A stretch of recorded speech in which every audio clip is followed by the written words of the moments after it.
ఈ రోజు కథ వానప్రస్థాశ్రమం రచించిన వారు చల్లా సరోజినీదేవి గారు.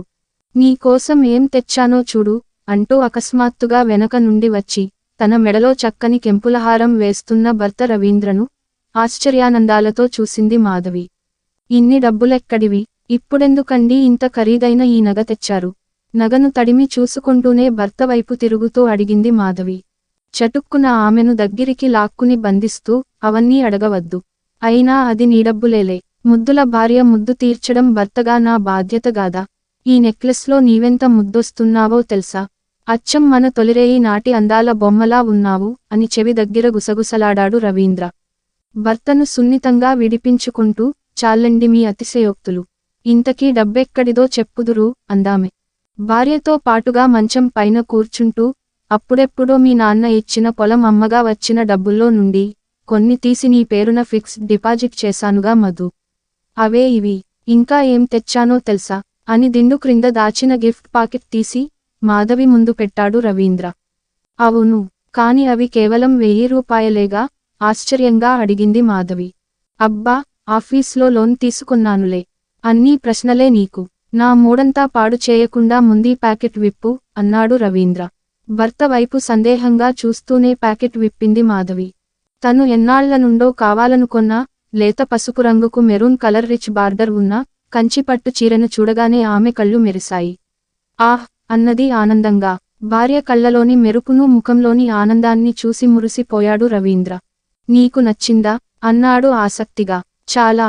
ఓసారెప్పుడో షాప్లో చూసి బాగుందన్నాను కదూ, అందుకే కొన్నారా అన్నది మాధవి. అవును, ఆవేళ నా దగ్గర డబ్బులు లేక కొనలేకపోయాను. ఈవేళ నీ కోరిక తీర్చగలిగాను తృప్తిగా చూస్తూ అన్నాడు రవీంద్ర. అసలివన్నీ ఇప్పుడెందుకు తెచ్చారో శ్రీవారు? కుతూహలంగా అడిగింది మాధవి.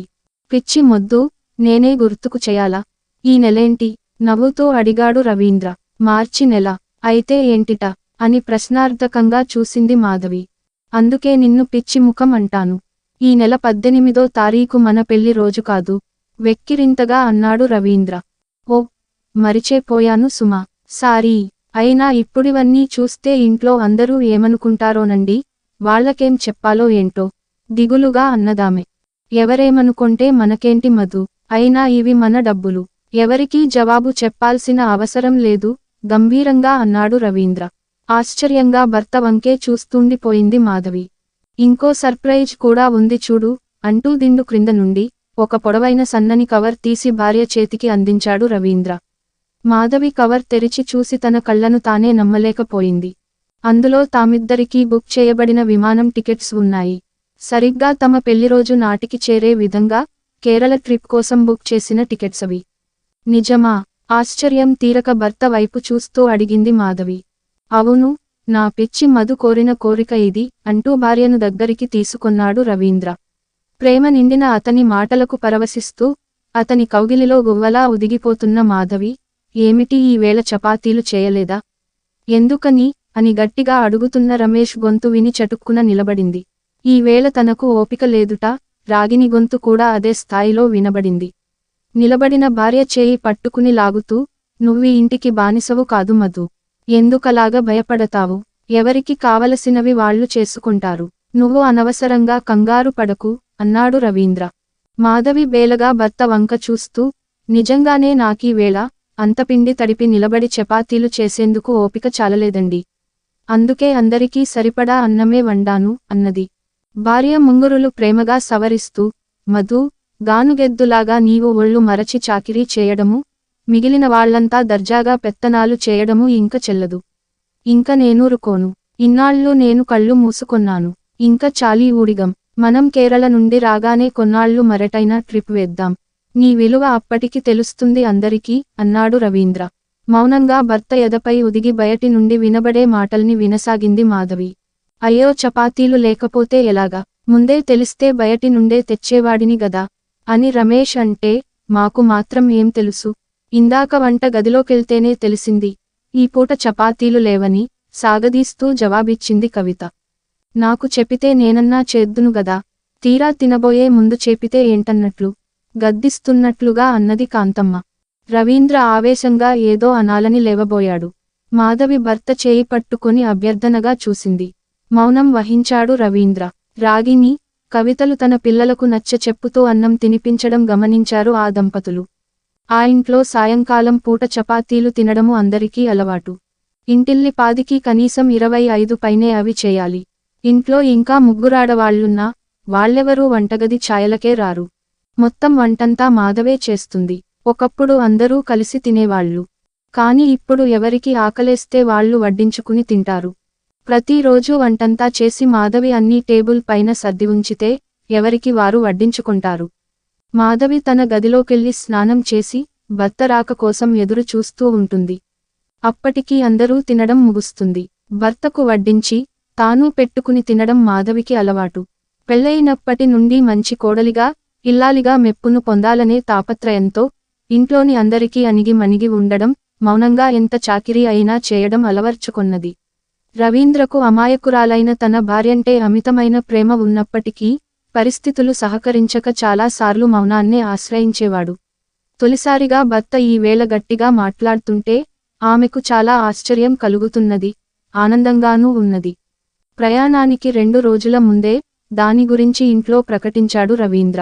మాకు మాట మాత్రమైనా చెప్పలేదే అని అందరూ తలా ఒక రకంగా తమ అసంతృప్తిని వెలిబుచ్చారు. కాంతమ్మైతే మూతి 3 వంకర్లు త్రిప్పుతూ దేనికైనా రాసి పెట్టి ఉండాలిలే అని మాధవిని కొరకొరా చూసింది.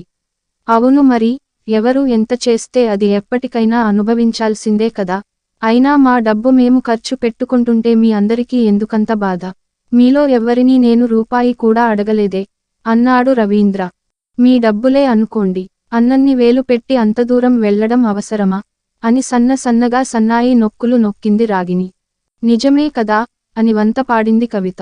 నాకు అంతే అనిపిస్తున్నది చిటపటలాడుతూ అన్నాడు రమేష్. ఎవరికేం చెప్పగలంలే, ఎవరిష్టాలు వాళ్లవి, మనకెందుకు చెప్తారు నిష్ఠూరంగా అన్నాడు రమేష్. అవును, ఎవరిష్టాలు వాళ్లవే, మీరన్నీ మాకు చెప్పే చేస్తున్నారా? మీ అన్నదమ్ములిద్దరూ మంచి ఏరియాలో చెరో అపార్టమెంట్ కొని అద్దెకిచ్చిన సంగతి మాకు చెప్పారా? అయినా మీకు చెప్పాల్సిన అవసరం, అగత్యం మాకు లేవు. ఇంకో ముఖ్యమైన మాట, మొన్నామధ్య చేతగాక చపాతీలు చేయలేదనే చిన్న విషయానికి మాధవి పైన ఎన్నెన్ని నిష్ఠూరాలాడారు. ఇంతమందికి తానొక్కతే ఎందుకు చేసి పెట్టాలసలు? ఇంక నుండి అందరూ అన్ని పనులు కలిసి మెలిసి చేయాల్సిందే, లేదంటే ఎవరి దారి వారు చూసుకోవచ్చు అన్నాడు రవీంద్ర. అందరూ ఒక్క క్షణం తెల్లబోయారు. తేలుకుట్టిన దొంగల్లాగా సోదరులిద్దరూ మౌనం వహించారు. కాంతమ్మ అప్పటికప్పుడు అర్జెంట్గా కళ్ళనీళ్లు నింపుకుంటూ, అవునులే, నా దారిన నన్ను వెళ్ళమని ఎంత బాగా చెప్పావురా, ఏ గతి లేనిదాన్నన్నేగా అని ముక్కు చీదింది. నిన్ను ప్రత్యేకించి ఏమి అనలేదు. ఏ పనులు చేయకుండా 5 వ్రేళ్లు నోట్లోకి రావాలని కోరుకునే వారెవరైనా వెళ్ళవచ్చుంటున్నాను. అన్నింటికీ నేనని ముందుకు రాకు అక్కా. ఎల్లుండే మా ప్రయాణం, నో మోర్ డిస్కషన్స్. మధు పద అంటూ మాధవిని తమ గది వైపు నడిపించాడు రవీంద్ర. సంభ్రమాశ్చర్యాలతో భర్తనే చూస్తూ బొమ్మలాగా అతడిననుసరించింది మాధవి. ఎక్కడి వాళ్లక్కడే నిలబడిపోయారు. మర్నాడు యథాప్రకారం ప్రొద్దున్నే లేచి పనుల్లో చొరబడింది మాధవి. పై పనులకు పనమ్మాయి ఉన్నప్పటికీ వంటంతా ఆమె చేస్తుంది. వంటే గదా అనుకోలేము, చాలా ఉంటుంది పని. ఎవరికి వాళ్ళు ఆ ఏమంత పనని ఆ మాత్రం వంట చేయలేరా? పాయింట్. అంతమందికి పెద్ద మొత్తంలో ఏం చేయాలన్నా మాధవికి భారమే. అయినా ఆమె ఏమీ అనేది కాదు. రవీంద్ర హెచ్చరిక తర్వాత ఆ రోజు రాగిణి, కవితలతో పాటు కాంతమ్మ కూడా వంట గదిలోకి వచ్చి ఏమైనా చేయాలేమోనని చూశారు. కానీ మాధవి అప్పటికే అంతా చేసింది. ఆ సాయంకాలం మాత్రం ప్రయాణ సన్నాహాలు చేసుకుంటూ మాధవి వంట జోలికి వెళ్లలేదు. మరునాడు చీకటితోనే టాక్సీ పిలిచి భార్యాసమేతంగా ఎయిర్పోర్ట్కి బయలుదేరాడు రవీంద్ర. కుటుంబ సభ్యులందరికీ వెళ్ళొస్తాం అని చెప్పడం మరువలేదు. తొలిసారిగా విమానం ఎక్కుతూ భర్త చేతిని గట్టిగా పట్టుకుని చెప్పలేనంత థ్రిల్ని అనుభవించసాగింది మాధవి. లోపలికెళ్లి తమ సీట్స్లో కూర్చున్నాక ఎయిర్ హోస్టెస్ సూచనతో సీటు బెల్ట్ బిగించుకొన్నారు దంపతులు. ఎన్నోసార్లు ఆఫీస్ పనులపైన విమానాల్లో ప్రయాణం చేసినందువల్ల రవీంద్రకు క్రొత్తగా ఏమీ లేదు. కానీ మాధవికి అన్నీ వింతగానే ఉన్నాయి. కిటికీకి బిగించిన గ్లాస్ నుండి బయట క్రిందగా కొంతసేపటి దాకా కనబడిన ఇళ్లను, భవనాలను, ఎత్తైన అనేక నిర్మాణాలను, పచ్చని చెట్లను, లోయలు, నదులు అన్నింటినీ చూసి చాలా ఉద్వేగానికి లోనైంది మాధవి. కాసేపటి తర్వాత అసలేమీ కనబడకుండా దూదిపింజల్లాంటి మేఘాల్లో నుండి విమానం దూసుకెళ్లుంటే మరింత సంతోషంతో చిన్న పిల్లలా సంబరపడింది. ఆమె కేరింతలు చూసి ప్రేమగా భార్య చేతిని తన చేతుల్లోకి తీసుకుంటూ, పిచ్చి మధు, ఇంక నుండి నీకు ఏ ఆనందాన్ని చేజారనీయను. ఇప్పటికే చాలా కోల్పోయాం. నువ్వు నా ప్రాణానివిరా అంటూ ఆమె చేతిని ఆప్యాయంగా ముద్దు పెట్టుకొన్నాడు రవీంద్ర. అతని ప్రేమ జలదిలో ఆమె తలమునకలవుతున్నది. కేరళలో అడుగు పెట్టిన దగ్గర నుండి ఆ దంపతుల ఆనందానికి అవధులు లేవు. దారికిరు వైపులా కిలోమీటర్ల కొద్దీ విస్తరించిన పచ్చని చెట్లను, పొదలను, కాఫీ తోటలను, రంగురంగుల పూలను కళ్ళు విప్పార్చుకుని చూశారిద్దరు. రవీంద్రకు కూడా ఆ ప్రదేశం క్రొత్తే మరి. ఎత్తైన కొండరాళ్ల సందుల్లో నుండి చొచ్చుకుని క్రిందికి దూకుతున్న జలపాతాల దగ్గరికెళ్లి జలకాలాడారు. ఫోటోలు దిగారు. అతి పురాతనమైన వాస్కోడిగామా సమాధిని, ఎన్నెన్నో చర్చీలను సందర్శించారు. హిందూ దేవాలయాలకు వెళ్లారు. చర్చీల ముందున్న పొడవాటి జేగంటలను అబ్బురంగా చూసింది మాధవి. ప్రతి ఇంటి ముందు తప్పకుండా కొబ్బరి, మామిడి, అరటి వంటి ఎన్నో రకాల చెట్లల్లో ఏవో కొన్నైనా ఉండడము గమనించి అక్కడి ప్రజలకున్న పర్యావరణ పరిరక్షణ అవగాహనకు సంతోషించారు. అనేక చోట్ల పెద్ద పెద్ద పనస చెట్లు, వాటికి గుత్తులుగా వేళ్లాడుతున్న పనసకాయలు వారినెంతో అలరించాయి. చిన్నపాటి షాపింగ్ చేశారు. కథాకళి నృత్యాభినయాన్ని చూసి మైమరచిపోయారు. చివరిగా టాక్సీలో అలెప్పి అనే ప్రాంతానికెళ్లారు. అక్కడ బ్యాక్వాటరంతా మహాసంద్రాన్ని తలపిస్తున్నది. అందులో వందలాది బోట్స్ విహరిస్తున్నాయి.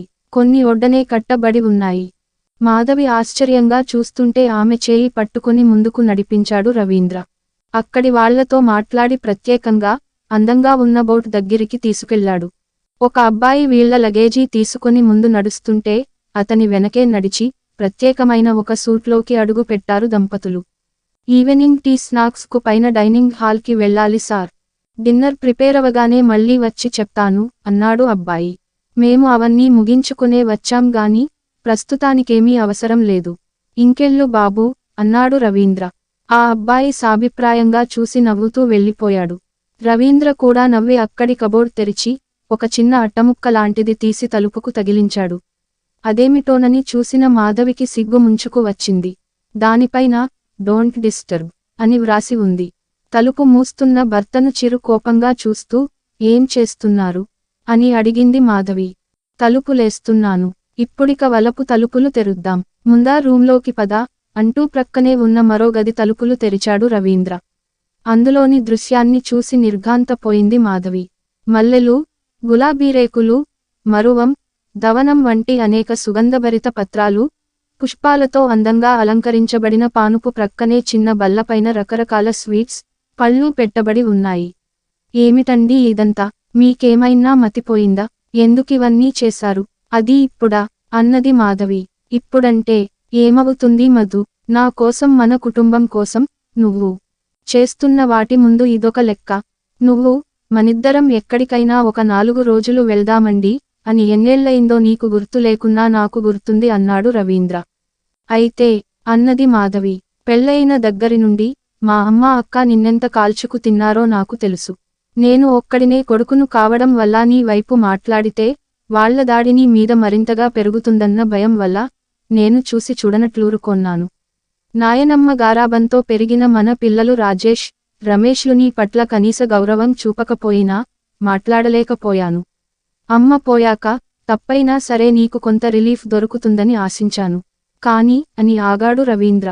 విప్పారిన కళ్లతో భర్త వంకే చూస్తున్నది మాధవి. కాని భర్తపోయి అక్క కాపురం మున్నాళ్ల ముచ్చటై ఆవిడ శాశ్వతంగా మన దగ్గరకే రావడం మన దురదృష్టం. ఆమె ఆరళ్ళు ఇన్నేళ్లు మౌనంగానే భరిస్తున్నావు. కొడుకులు పెద్దవాళ్లయి పెళ్లిళ్ళయ్యాకైనా నీకు విశ్రాంతి దొరుకుతుందని ఆశించాను. అది అడియాసే అయింది. వచ్చిన కోడళ్ళు కూడా తమ మొగుళ్లతో పాటు నిన్నొక పనిచేసే యంత్రంగానే భావిస్తున్నారు. మనుమళ్ళు మనుమరాళ్ళు వచ్చినప్పటికీ నువ్వింకా వంటింటినే అంటిపెట్టుకుని ఉంటున్నావు. ఇన్నాళ్ళు చాలీ చాలని జీతపు రాళ్లతో పిల్లలకు మంచి చదువులు చెప్పించడానికి, ఇంటిని గడపడానికి మనం ఎన్నో చిన్న చిన్న కోరికలను కూడా చంపుకున్నాం. ఇప్పుడిద్దరం జీవితపు మలిపొద్దులోనికి వచ్చాం. మరో సంవత్సరం కూడా నాకు సర్వీస్ లేదు. పిల్లలిద్దరూ ఉద్యోగాల్లో స్థిరపడ్డారు. స్వంత ఆస్తులు సంపాదించుకుంటున్నారు. ఏదో అద్దే మిగులుతుందని వాళ్ళింకా మనతో కలిసి ఉంటున్నారు గాని ఎప్పుడెప్పుడు వెళ్ళిపోవాలా అని వాళ్లకూ ఉంది. నా రిటైర్మెంట్ అవగానే మనం మళ్ళీ ఇక్కడే వచ్చి చిన్న ఇల్లు తీసుకుని ఉందాం, సుదీర్ఘంగా ఉపన్యసిస్తున్న రవీంద్ర ఆగగనే, బాగానే ఉంది మీ వ్యవహారం. ముసలితనంలో దసరా సరదా అని నలుగురు ఏమనుకుంటారు. అయినా, ఇంత ఖర్చు పెట్టి ఈ వయస్సులో మనకీ సరదా అవసరమా? చిరుకోపం ధ్వనింప చేస్తూనే అన్నది మాధవి. ఖర్చు అని ఊరికే అనకు మధు. నా PFలో ఇంకా 20 లక్షలున్నాయి. ఇప్పుడు నేను తీసుకొన్నది కేవలం 4 లక్షలే. ఇల్లుంది, పిల్లలకు సంపాదన ఉంది. ఇంకెందుకు మనకు డబ్బులు? ముసలితనం అని ఎందుకు బాధపడాలి? ఇన్నాళ్ళు ఇల్లుని, పిల్లలని తాపత్రయంతో అన్నింటినీ త్యాగం చేశాం.